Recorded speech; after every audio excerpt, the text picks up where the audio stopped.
Good morning, everybody. Welcome to Inquisition Update. My name's Tom Fress. I'll be your host for the next hour. You're listening to FirstAmendmentRadio.com. Thanks for tuning in.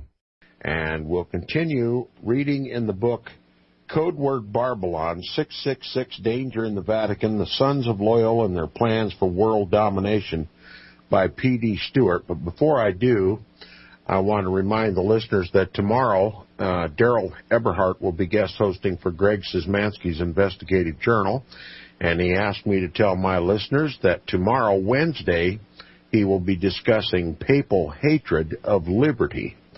And I know whereof he speaks, and I'm sure that you'll find that broadcast very interesting. Now, this morning, I want to continue where we left off yesterday in the book Codeword Barbelon by P.D. Stuart. And by the way, you can get this book at www.luxverbi.org. That's LUXVERBI.org. Highly recommend you do. It's one of the most valuable books to come out of late, helping us to understand this Vatican Jesuit-led New World Order. Now, if you've been following in your book, we're at the quote in the middle of the page on page 299. This is chapter 30 of the book, entitled Lincoln's Assassination, The Untold Story. And the author, P.D. Stuart, gives us a quote from Edwin A. Sherman in his book Engineer Corps of Hell on page 213. It deals with the assassination of Abraham Lincoln. And I'll read that quote again for continuity purposes. It says, "It has been told to us, coming from what we believe to be true authority, that Booth," speaking of John Wilkes Booth, the assassin of President Abraham Lincoln, about 3 weeks before he committed the crime, was admitted to the Roman Catholic Church and privately received the sacrament from no less a personage than Archbishop Spalding himself, which he did to silence any conscientious scruples that he might have in taking Abraham Lincoln's life. And it was but a short time after that Archbishop Spalding received a donation of funds for the specific purpose, which was to uniform and equip a military body in the same manner and style as the Papal Guard at Rome.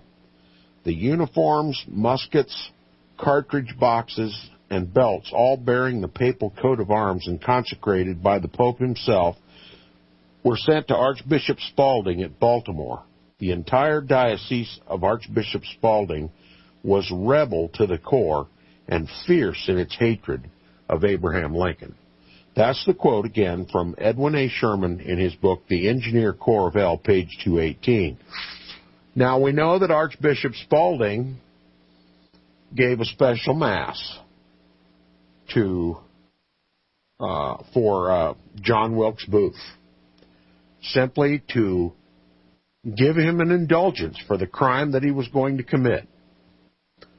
Served him mass, heard his confessions, and gave him absolution before he ever pulled the trigger. And this is history. Okay, this isn't speculation. And it's well documented and known, although not talked about publicly.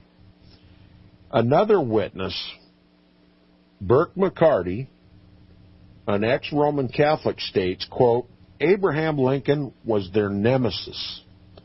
They knew only too well that he would be the stumbling block to their future plans. They feared with a deadly fear the influence of his able pen and voice.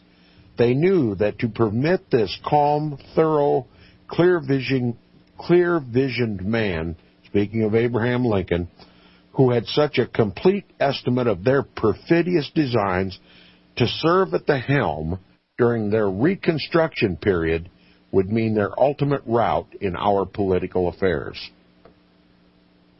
Unquote. So that's what Burke McCarty says, that Rome wanted rid of Abraham Lincoln because after the war, knowing what he knew about the Jesuit order and the Roman Catholic Church's designs and their alignment with the rebel South, that Abraham Lincoln would run interference in their plans for the Reconstruction after the war.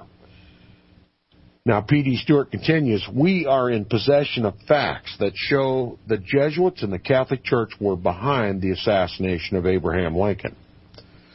Now, he continues with a subtitle, Trial of the Assassins, the Accepted Evidence. Now, we're going to get into the trial period of those who were convicted of the assassination of President Abraham Lincoln. He says the Jesuits' involvement in the assassination of Lincoln is explicitly canvassed in the closing arguments of John A. Bingham, special judge advocate at the trial. He says, quote, may it please the court, said Bingham, the crime charged and specified upon your record is a crime of killing and murdering on the 14th day of April, AD 1865, Abraham Lincoln, then President of the United States and Commander-in-Chief of the Army and Navy, in pursuance of a treasonable conspiracy entered into by the accused with one John Wilkes Booth and John H. Surratt upon the instigation of Jefferson Davis, the instigation of Jefferson Davis, remember he was declared the President of the South by Pope Pius IX himself, Jacob Thompson, Clement C. Clay, George N. Sanders, and others, with intent thereby to aid the existing rebellion and subvert the Constitution and laws of the United States. In speaking of this assassination, the President and others, Jacob Thompson, said it was only removing them from office that, quote, the killing of a tyrant was no murder, unquote. Now, it continues with a quote. It says, the letter from Jefferson Davis, which Sanders had exhibited, in which conversation Clay gave the witness to understand that he knew the nature of the letter perfectly and remarked that he thought, quote, the end would justify the means, unquote. That all these were in aid of this rebellion is clear. Booth, pictured together with the chief conspirator, Jefferson Davis, is found in her house, speaking of Mary Surratt's house. Now, that's the end of the quote. And now we've seen two things highlighted in this quote. The statement, the familiar statement that a killing of a tyrant was no murder. That's directly out of Roman Catholic canon law. The killing of a tyrant is no murder. And a tyrant is one who rules against papal authority. A king of a country who does not answer and obey the Pope is considered by the Vatican, by Roman Catholic canon law, to be a tyrant. Okay? Strange language, but a king who rules a country who does not submit to the will of the papacy and rule in his behalf is considered a tyrant. And also the familiar quote, the end justifies the means, clearly links the Jesuits, because that's their motto. All right, continuing with the book, it says, the reader would surely note the use of two well-known Jesuit maxims accepted by all the popes in the summary by Bingham, special judge advocate, namely that killing a tyrant was no murder and the end justifies the means. It was upon the above accepted evidence that the tribunal or the commission convicted and condemned the 8 Catholic assassins, murderous tools of the Jesuits. That's right. All of those involved in the plot to kill President Abraham Lincoln were Roman Catholics. And it says, one of the central figures of interest in the assassination trial was Mary E. Surratt. Mrs. Surratt and her family were devout Roman Catholics and regularly attended church services. Both she and her son, John H. Surratt, were indicted for involvement in Lincoln's murder. Brigadier General Thomas M. Harris, a member of the Hunter Commission, the commission that investigated Lincoln's murder, wrote a book in which he said, quote, it is a fact well established that the headquarters of the conspiracy was the house of a Roman Catholic family of which Mrs. Mary E. Surratt was the head, and that all of its inmates, including a number of boarders, her home was a boarder for Roman Catholic priests, were devoted members of the Roman Catholic Church. This house was the meeting, the council chamber of Booth, that is John Wilkes Booth the assassin, and his co-conspirators, including John H. Surratt, whose mentor was a Jesuit priest by the name of Father B.F. Wygant, and says the wily Jesuit, in the hope of destroying our government and establishing the Confederacy, that is the Southern Rebellion, was able to convert him, John Surratt, to Catholicism. So John Surratt was converted to Roman Catholicism as well. Mary Surratt was a long-time Roman Catholic, and this was all brought out in the commission trial.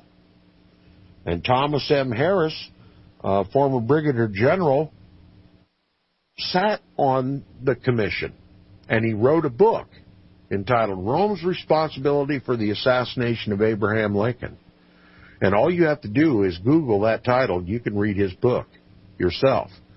Rome's Responsibility for the Assassination of Abraham Lincoln by Thomas M. Harris. I highly recommend the book. Now we're going to continue. It says, the following dispatch, number 539 from the United States Consulate, suggests the Vatican's collusion with Surratt. It's dated Liverpool, September 30th, 1865. It's addressed, Sir.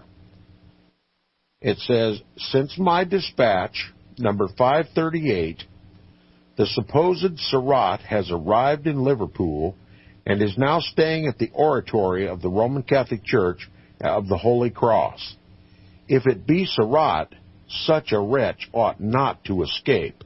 Signed, H. Wilding.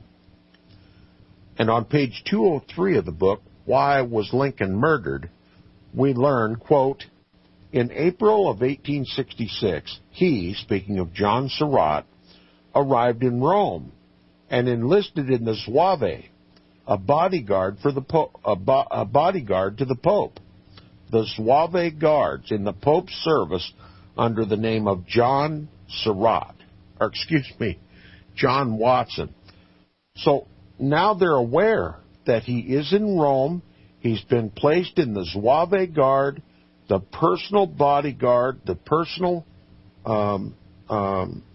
outfit that is placed to guard the person of the Pope. He's in the papal Zouave service under the name of John Watson. It says further, sworn legal testimony from a Catholic priest concurs with the assertion that Rome was behind Lincoln's murder. According to the United States government records, quote, the priest, Father Boucher, swears that only a few days after the murder, John Surratt was sent to him by Father Lapierre of Montreal, that he kept him concealed in his parsonage at Saint Leboire, and from the end of April to the end of July, then took him secreted in his father's house. He swears at pages 905 and 914, see The Trial of John Surratt, Volume 2, dated 1867, that Father Lapierre visited him, that is Surratt, often, then secreted at Saint Lapierre, and that he, Father Boucher, visited him at least twice a week from the end of July to September when concealed in Father Lapierre's house, unquote. And in a book published in 1909 by the Catholic publishers Doubleday, we read, quote, it was decided Surratt stumbling over my own tongue here, that Surratt should go out 40 miles into the country to the village of Leboire, where a priest named Father Boucher gave the fugitive asylum for 3 months in a monastery. During August and the early days of September, Surratt was sheltered and hid by another priest, another Roman Catholic priest, and the second week in September, the two priests took him by steamer to Quebec and saw him aboard the Peruvian bound for Liverpool. Surratt remained in Liverpool until November, when he went to Rome and enlisted in the Papal Zouave Guard. So, it continues now. The newspaper of the town of St. Cloud, Minnesota. Now, this is startling information for people that have never heard it before. The newspaper of the town, St. Cloud, Minnesota, dated Monday, April 17, 1865, will furnish us with further proof of the involvement of the Jesuits in the assassination of Abraham Lincoln at the hand of John Wilkes Booth. Quote, positive evidence that these Jesuit fathers, priests of Rome, engaged in correspondence with their brethren in Washington, D.C., and had been informed of the plan to assassinate the president. The agents for this accomplishment had been found, the time for its execution had been set, and so sure were they of its accomplishment that they could announce it, the actual assassination itself, as already done 3 or 4 hours before it had been actually consummated. They could not refrain from passing it around, a piece of glorious news. So there's the smoking gun. It was reported in a small Minnesota town frequented by Roman Catholic priests. It was reported several hours before the actual assassination that he'd been killed. Okay? That's a little like the BBC reporter standing on television giving us live reports coming into Great Britain from New York City during 9/11 that Building 7 had fallen, that World Trade Center Building 7 had fallen, while in the background you could see the live video shot from New York City with Building 7 still standing beside her left ear in the background as you watched the BBC broadcast. That's the smoking gun. How is it that the BBC reporter on 9/11 first reported the destruction and collapse of World Trade Center Building 7 while it was still standing? She'd been fed a report that she was reading for the BBC about the destruction of World Trade Center Building 7, and it hadn't fallen yet. This is what happened in St. Cloud, Minnesota, Monday, April 17, 1865. It was reported several hours in advance. In a small town that had no wired connection, no possible way for anyone to have gotten the information in any form of a timely manner. An isolated little town. And yet they reported the assassination of Abraham Lincoln hours before it ever occurred. Okay? It says the St. Cloud newspaper heard of President Lincoln's assassination because it was reported to them by Francis A. Conwell, chaplain of the 1st Minnesota Regiment. Conwell himself was given news of the assassination by an employee by the name of J.H. Linneman of the Catholic Seminary in St. Joseph, Minnesota, several hours before it had actually taken place. So the Catholic priests at the seminary in Minnesota knew of Lincoln's death even though they were hundreds of miles away from the place of the assassination, in an era when it took days, if not weeks, for news to get that far, to get from one place to another. Do you not find this incredible? Father Charles Chinnicky writes, quote, 3 or 4 hours before Lincoln was murdered in Washington, the 14th of April, 1865, that murder was not only known by someone, but it was circulated and talked of in the streets and in the houses of the priestly and Romish town of St. Joseph, Minnesota, unquote. Chinnicky continues, quote, the fact is undeniable. The testimonies are unchallengeable. And there were no railroads nor any telegraph communications nearer than 40 or 80 miles from the nearest station to St. Joseph.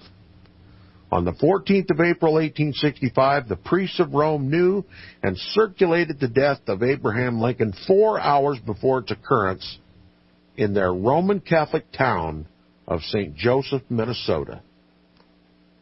But they could not circulate it, and they could not know it without belonging to the band of conspirators who assassinated President Abraham Lincoln, unquote. This, dear reader, is the true history of the assassination of President Abraham Lincoln, the history which you will not find in any of your American history books. Why did they not tell us in our history books? You must ask yourself, who is writing the history books? Who saw fit to keep the American people ignorant about the Vatican's direct role in the assassination of President Abraham Lincoln? Was it to preserve our union? Or was it to hide the fact that Rome had control not only of our government, not only was fomenting the Civil War, but was going to use it to overthrow this country and set up a papal dictatorship in this country? And if you understand that, you understand what's happening in this country today, 140 years later. They've got this country taken over. They killed not only Abraham Lincoln, but they killed President John F. Kennedy, one of their own, for standing up to the papacy and saying, "Butt out." I don't have a cue from the station. It looks like we're coming up on the break. I hope you'll stay tuned for the second half of the program, and we'll continue in this book, Codeword Barbelon by P.D. Stuart. My pleasure to host the program this morning. You're listening to Inquisition Update on FirstAmendmentRadio.com. We'll be right back.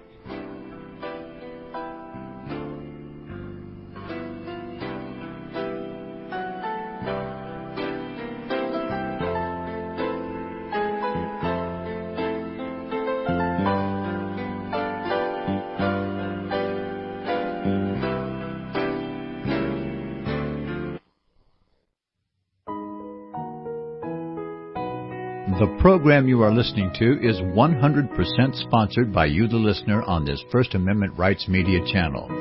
You will notice that there are few commercials on this radio network. There's a good reason for that. Corporate advertising dollars come with strings that limit program content. So without your help, these programs cannot continue on satellite, internet, or our several affiliates. If you benefit by the educational law programs, we ask you to give. If you are admonished or nurtured by the Bible and ministry programs, we ask you to give. If some voice a cause that you are passionate about, we ask you to give. If you believe in any of these, we ask you to support them as you would a missionary on a continual basis, as if giving a tithe for missionary radio. These programs are not commercially viable and must be supported by those faithful to the cause of truth. Look for the button to sponsor your favorite programs at our listen and schedule pages on the Internet. We will also give you unlimited archive access to all of our programs. We're asking you to give much less than a tithe, so that you may also send support directly to a particular program host, cause, and anywhere else the Spirit may lead you. Do all to the glory of our God and Creator, for His holy nation, the only kingdom that will last forever. Thank you for listening. Visit crosstheborder.org, C-R-O-S-S, crosstheborder.org, to get your print, EPUB, or PDF version of Nicholas Arthur's new book titled When the Third Temple is Built. That's crosstheborder.org. When it comes to prophecy today, much of the evangelical Christian world has their eyes on Israel, waiting and watching to see when the third temple will begin to be built. The plans are drawn. The Jewish people are eager. Most evangelical Christians today believe that the rapture will happen before the third temple is built. Hi, I'm Michael Eugene. I was taught that Daniel's 70th week was in the future. Is that really what the Bible teaches? Have we searched the Scriptures and found this to be true? Why is it so important for a reestablished Israel to build a third temple in Jerusalem? Is it necessary to build a temple on the same location already occupied by the Dome of the Rock? Is it necessary for sacrifices to take place in the temple on Temple Mount? Is there really a rapture followed by 7 years of tribulation? What is the New Testament temple? Can we identify history and prophecy? Who is the first beast in Revelation chapter 13? Who are the 7 kings in Revelation 17? I have asked all these questions, and I have found Nicholas Arthur's new book, When the Third Temple is Built, answers all these questions and more, using Scripture to interpret Scripture. The Bible says that no prophecy of Scripture is of any private interpretation. Nicholas shows us in his new book, When the Third Temple is Built, how the Bible interprets prophecy and not man's private interpretation. Visit crosstheborder.org, C-R-O-S-S, crosstheborder.org, to get your print, EPUB, or PDF version of Nicholas Arthur's new book titled When the Third Temple is Built. That's crosstheborder.org. The book of Revelation says, the spirit of prophecy is the testimony of Jesus Christ. This is at the very heart of FirstAmendmentRadio.com. In that spirit, we have created the Prophecy Reality News app for all of your mobile devices, streaming First Amendment Radio 24 hours a day, 7 days a week. Available for your Apple, Android device, and smartphone, absolutely free. Get the Prophecy Reality News app installed today so you can listen to First Amendment Radio wherever you are. The Prophecy Reality News app. Get it now.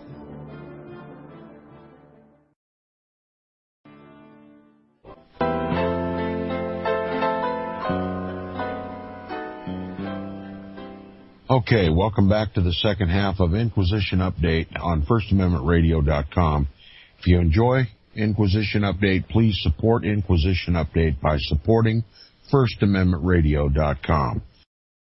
Anyway, we're going to continue in the book now, Codeword Barbelon by P.D. Stuart, talking about the assassination of Abraham Lincoln. But before I do, I want to remind the listeners that Inquisition Update is heard Monday through Friday right here on LibertyRadioLive.com, Monday through Friday at 10 a.m. Central, 11 Eastern. If you happen to miss the live broadcast, tune in again at 6 p.m. Central, 7 p.m. Eastern for the same day re-airing.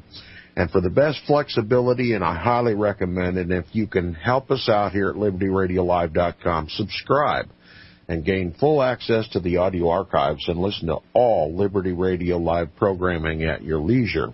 I try to catch up on the weekends, and I've got some catching up to do this weekend, too. Lots going on Liberty Radio Live. Now, we were talking about the assassins, the Roman Catholic assassins of President Abraham Lincoln, the testimony in their trials, the realization that it was known that it was a Roman Catholic conspiracy and yet kept from the press, kept from the American people. And we also know that the priests in St. Cloud, Minnesota, St. Joseph, Minnesota, were privy of this assassination and even announced it hours before it actually occurred. A heavily Roman Catholic town in Minnesota published the assassination of Abraham Lincoln before it even occurred. The smoking gun in Abraham Lincoln's assassination. It was a Jesuit conspiracy, and the American people need to know about it. And it says these Jesuit-controlled devils murdered Lincoln on April 15, 1865. What a pack of cruel, crafty, politicking, plotting monks and pious gangsters, these Jesuits. Merciless enemies of liberty. And that's what Brother Darrell Eberhardt's going to speak about tomorrow morning on Greg Szymanski's Investigative Journal. The papacy's hatred of liberty. Liberty won for us by Christ. And Rome's attempt to destroy that liberty and place us all in bondage to him, the biblical Antichrist. That's the New World Order. There'll be peace, no liberty under the Pope's Holy Roman Empire. The Pope's global Holy Roman Empire. And it's already in place and up and running. They just haven't informed the American people yet. And when it begins, religious persecution will be unhindered, both in this country and around the world. He calls these Jesuits merciless enemies of liberty. And by all the research that I've done and all the various books that I've read, this is an absolute truth. And it says, for it has always been a fundamental principle of this order, speaking of the Jesuit order, that the end justifies the means. Lying, theft, perjury, assassinations were not only pardonable, but commendable when they served the interests of the Roman Catholic Church. Unquote. Even the Catholic Emmett McLaughlin, who authored the book The Assassination of Abraham Lincoln, posits that the Jesuits assassinated President Lincoln. Yet this information was deliberately hidden from the public at the time of the Hunter Commission, which met in private as a military tribunal rather than in open criminal proceedings. The question is why? Why would the tribunal not allow the people of America access to so public a spectacle, the greatest of all tragedies in the history of America?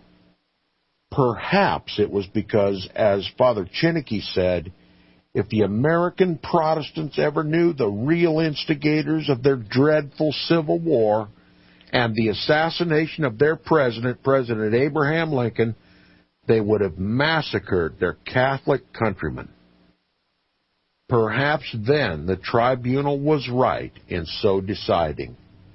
The withholding of the truth from the American people so as to avoid an outright religious war. Perhaps. But that's not my belief.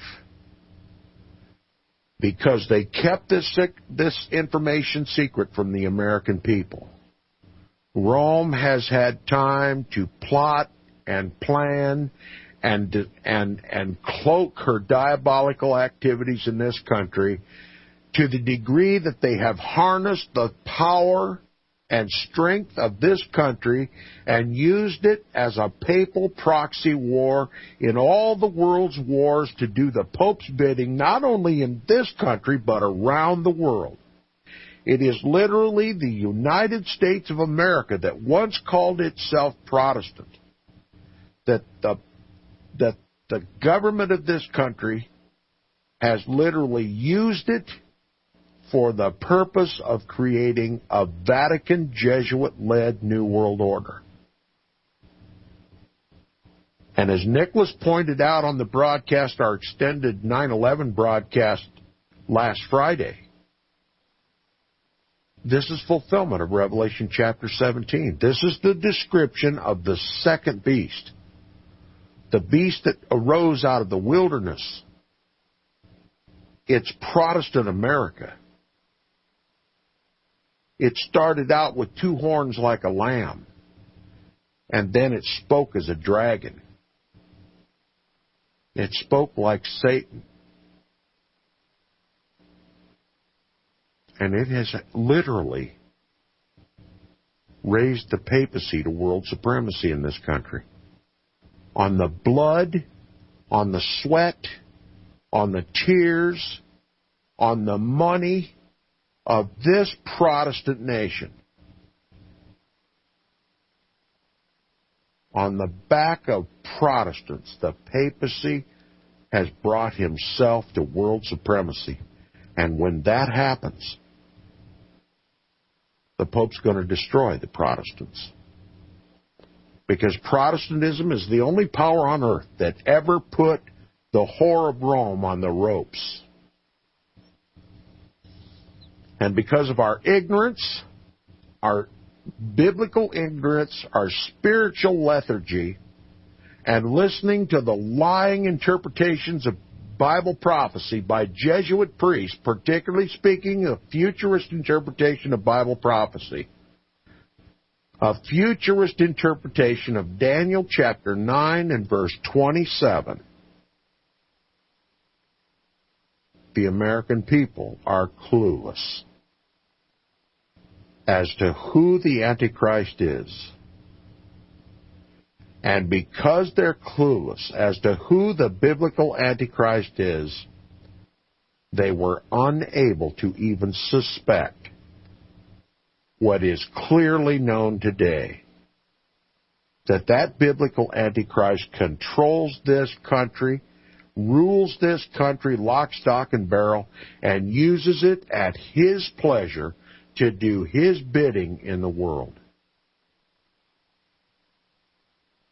And he does it when 50% or more of this country regards itself as Protestant Christianity.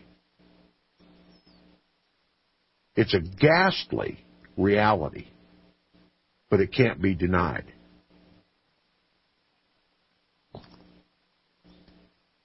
That is the grievous error that was committed in this country when it was realized by this commission that the Vatican had a direct hand in the fomentation of the Civil War and an assassination of President Abraham Lincoln. A grievous error not to expose that evil in this country. And now we're going to have to deal with it as best we can. And I believe that in physical terms, it won't be dealt with at all.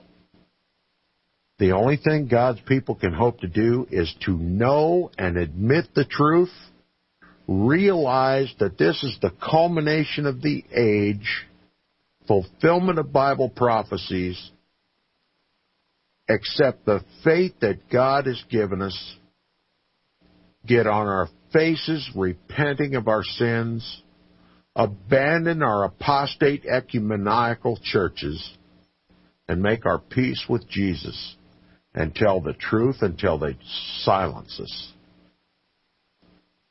It's a call for repentance. It's a call for leaving the Roman Catholic Church. It's a call for leaving our ecumenical evangeli-belly churches. It's a call for outing every Jesuit Roman Catholic influence in this country, exposing it for what it is. Full repentance. We've been made slaves to Rome. We've been made her proxy warriors. Now we're going to be made her victims. We have committed grievous error in this country. The most pious among us are apostate because we believed Rome's lies. We have failed to recognize the truth. And it's high time we found out the truth and admitted it and raised our voices against it. The author continues, he says, but then again, the head of the commission was the new president, Andrew Johnson, a high-ranking Freemason and secretary is their, excuse me, this is a misprint. He was a high-ranking Freemason. And it says that means he was controlled by the Jesuits. All right? Abraham Lincoln's replacement was Andrew Johnson, a high-ranking Freemason. And it says, not long after Lincoln's assassination, the United States government broke off diplomatic relations with the Vatican on 30th of June, 1867, purportedly because Rome refused to allow non-Catholic religious worship inside the walls of Rome. More smoke and mirrors, right? But this explanation does not make sense. The real reason is more likely to be that Lincoln's assassination was found by the tribunal to have been perpetrated by 8 Roman Catholics, several of whom were held by the tribunal to have been under the influence of the Jesuits, and one of whom, John Surratt, was found to have been working for months in Rome as a zouave, a personal bodyguard in paid service to protect the Pope under the false name of John Watson. Unquote. That's why the United States broke off all diplomatic relations with the Vatican, and it was a means of protecting Rome's involvement in the assassination of Abraham Lincoln and the fomentation of the Civil War. And wouldn't you know, it wasn't until the administration of Irish Roman Catholic Ronald Reagan that those diplomatic ties were rejoined. Full, open diplomatic relations with the Vatican were restored by Ronald Wilson Reagan, an honorary Knight of Malta and an honorary 33rd degree Freemason. And when God rewinds the tape after all of this bloodshed, this coming bloodshed is over, we're all going to realize that Ronald Wilson Reagan was probably one of the greatest traitors this country ever saw. Now, we're going to just get started. Chapter 31 of the book, entitled The Revolutionary War, How America Became a Jesuit Enclave. We're going to roll back the calendar back to the Revolutionary War. A quote, an anonymous quote, it says, "A most colossal conspiracy against the United States." Another quote by former U.S. President John Adams in 1816 says, "I do not like the resurrection of the Jesuits." The author begins the chapter by saying, "We now come to another highly interesting portion of American history, which you would be hard-pressed to find in the history books. The part played by the Jesuits in the American Revolutionary War, the War of Independence, 1776 to 1789. We have seen the role of the Jesuits in the American Civil War, but what part, if any, did they play in the earlier war that transformed America from a collection of independent states to a United States of America? The uninformed or partisan historians will tell us that this war was mainly, if not entirely, due to the arbitrary and intolerable acts of the British government, leading to the American colonists' desire to break with British rule. I'll now venture to shed some light on this dimly reported aspect of American history and offer you a very different, and we hope more correct, view. That religion played a major role in the American Revolution is beyond dispute. In 1776, at the time of the Declaration of Independence, there were little over 25,000 Catholics in all the 13 colonies. 1% of the 2.5 million total population. There were only 23 priests in all. And the next highest authority was the Vicar Apostolic in London, who had jurisdiction over the British colonies and satellites in America. The American Revolutionary War of Independence soon changed that. The reason there were so few Catholics and so many more Protestants was because the foundation of the great democracy that is today called the United States of America was laid when millions of European Protestants fled the oppression of the Catholic Church in Europe to seek freedom of conscience, freedom of religion, in the most uninhabited wilderness of North America. That's right, they were fleeing Jesuit persecution, Jesuit inquisitions. They were fleeing St. Bartholomew's Day massacres. They were fleeing the Counter-Reformation authorized by the Jesuits at the Council of Trent. They were fleeing for their very lives. They wished to believe in God and obey Him and His law and Him only. They wished to separate themselves, to place an entire ocean between themselves and the biblical Antichrist. That's why this country was so predominantly Protestant at the time of the Revolutionary War. It says, in the main, the settlers were resolved not to duplicate in the New World what they had fled from on the Old Continent. These settlers felt that the Pope, as a foreign ruler, should never be allowed to meddle in the politics or laws of America, as they suspected that would render it difficult for immigrants, especially Catholics, to be fully loyal to their new country and to its fledgling Republican values. Now, the author points out something that is often unrecognized. Protestants, who were far more understanding then than we are today about Rome, they were fearful that any Roman Catholics that came into this country would be just like they were in Europe, that their first and only loyalties would be to their little god in Rome, the Pope, who calls himself the divine right king of the world, the vicar of Christ, having two keys: divine authority over spiritual things and divine authority over the temporal world. He's both a god and a man. Okay? In their minds, he has full jurisdiction over heaven, over the earth, and over the underworld.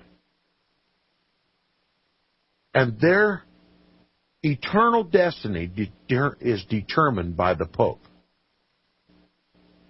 Just as a true Bible believer's eternal destiny is dependent upon Christ and Christ alone.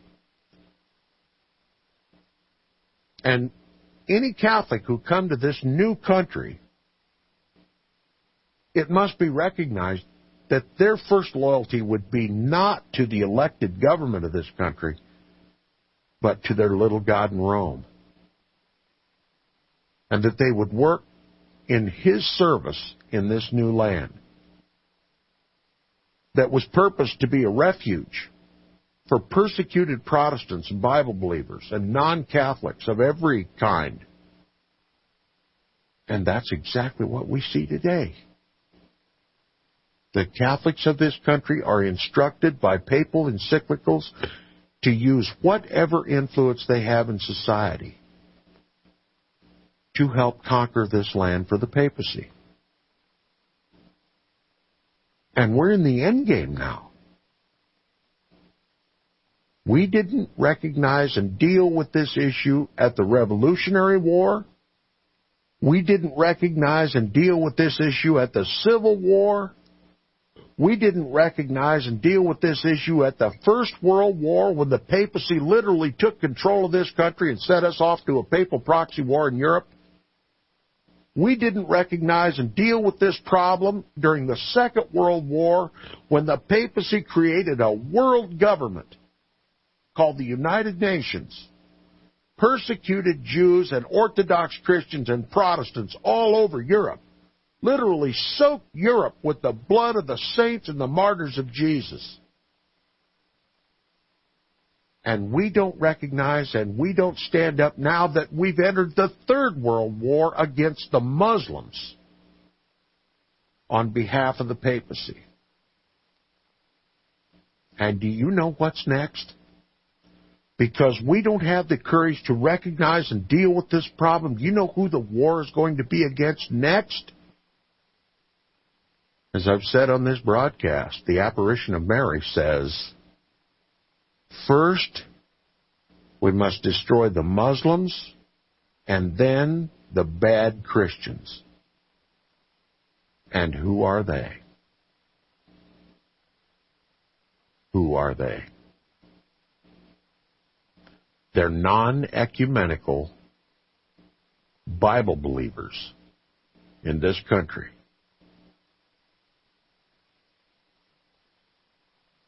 But Rome got an early foothold in this country. We failed to deal with it, and now it has completely engulfed us. It says, naturally, there was fear of Roman Catholics, not unlike the fear many Americans today have of Muslim fundamentalists. After all, these early Protestant pilgrims had recently escaped the hands of their Catholic compatriots.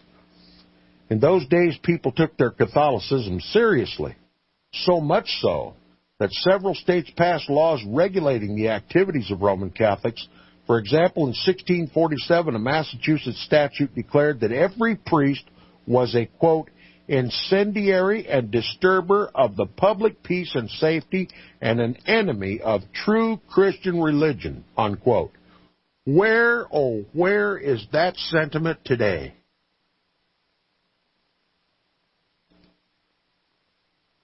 Why, Tom, it just wouldn't be politically correct to suggest that the priesthood of the Roman Catholic Church are somehow not loyal to this country. But the fact is, their oath swears their allegiance to the papacy. First and foremost, their very salvation depends upon their loyalty to the papacy. And if you think their eternal salvation doesn't trump whatever apparent filial, whatever apparent loyalty they have for this country, I mean, that's the delusion. That's the delusion. We look at them as co-patriots in this country. They're not co-patriots. They're patriotic. They've even got a law named after them, the Patriot Act. You know what it is? Roman Catholic canon law, and it has replaced our Constitution. They are truly loyal to their Pope, and they've helped him take over this country. They're your neighbors, your co-workers, your governors, your senators, your presidents.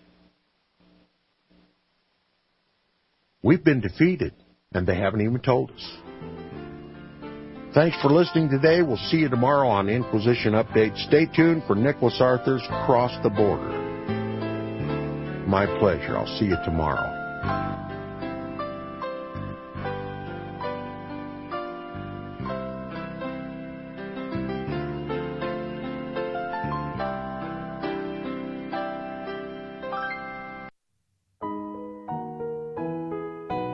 The program you are listening to is 100% sponsored by you, the listener, on this First Amendment Rights Media channel.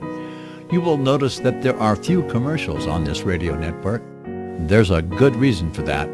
Corporate advertising dollars come with strings that limit program content. So without your help, these programs cannot continue on satellite, internet, or our several affiliates. If you benefit by the educational law programs, we ask you to give. If you are admonished or nurtured by the Bible and ministry programs, we ask you to give. If some voice a cause that you are passionate about, we ask you to give. If you believe in any of these, we ask you to support them as you would a missionary on a continual basis, as if giving a tithe for missionary radio. These programs are not commercially viable and must be supported by those faithful to the cause of truth. Look for the button to sponsor your favorite programs at our listen and schedule pages on the internet. We will also give you unlimited archive access to all of our programs. We're asking you to give much less than a tithe so that you may also send support directly to a particular program host, cause, and anywhere else the Spirit may lead you. do all to the glory of our God and Creator, for His holy nation, the only kingdom that will last forever. Thank you for listening.